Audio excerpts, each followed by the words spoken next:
ஆக உங்களை எல்லாம் பார்க்கும்போது எனக்கு ரொம்ப சந்தோஷமாக இருக்கிறது. நீங்க எல்லாம் மகிழ்ச்சியா இருக்கணும், சந்தோஷமாக இருக்கணும். நான் இங்க மட்டும் பேசல, ஜெயிலையும் போய் பேசுகிறேன்.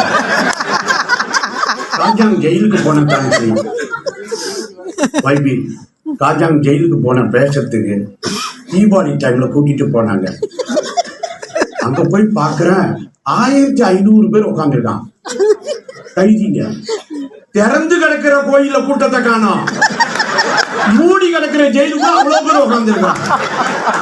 என் பேச்ச கோயில அவ்வளவு பேர் கேட்டதே இல்லை, ஜெயிலுக்குள்ள உட்காந்துருக்கான். அங்க போய் பேச போன அன்னைக்குன்னு பார்த்தா எல்லாம் விபரீதத்தை எப்படி பூசிருக்கான். கோயிலுக்கு போய் இப்படி பூசுறான், ஜெயில இப்படி பூசிக்கிட்டு இருக்கான். அப்ப நாங்க போலீஸ் அதிகாரி குணா அவர்கிட்ட கேட்கிறேன், என்ன எல்லாம் இப்படி இருக்கிறாங்க, சாமியார் மாதிரி வெள்ளை உடுப்பு பச்சை சோப்பு எல்லாம்னு விபூதி எல்லாம் இப்படி பூச்சிருக்காங்கன்னு கேட்கிறேன். அதுக்கு அவர் சொல்றாரு, சாமியார் நீங்க வந்திருக்கிறீங்களா, அதனால ரிலீஸ் ஆனாலும் ஆகலான்னு பாக்குறாங்க.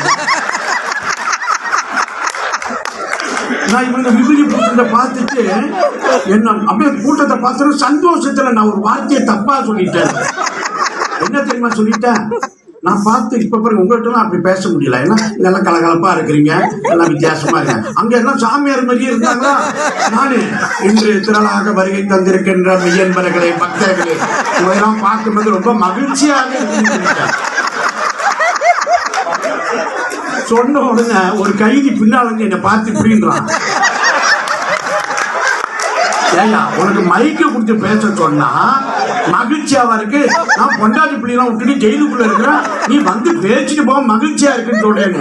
அவன் செஞ்சா பாருங்க, பயந்துட்டேன்.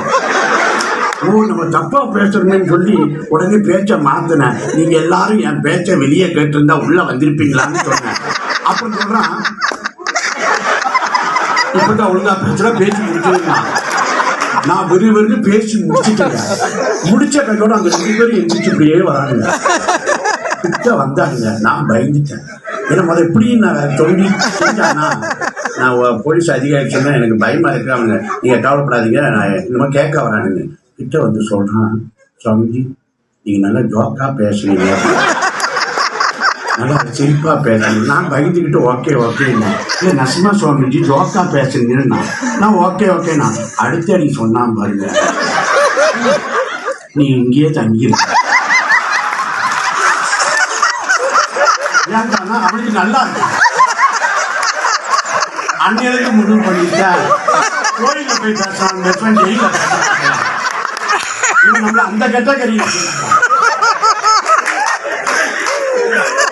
கிரகங்கள் 9 இருந்தும், திசைகள் 8 இருந்தும், சுரங்கள் 7 இருந்தும், சுவைகள் 6 இருந்தும், பஞ்சபூதங்கள் 5 இருந்தும், 4 வேதங்கள் இருந்தும், 3 தமிழ் இருந்து, 2 கல்வி இருந்து, ஒழுக்கம் ஒன்று இல்லை என்றால் அவ்வளவும் வீண்.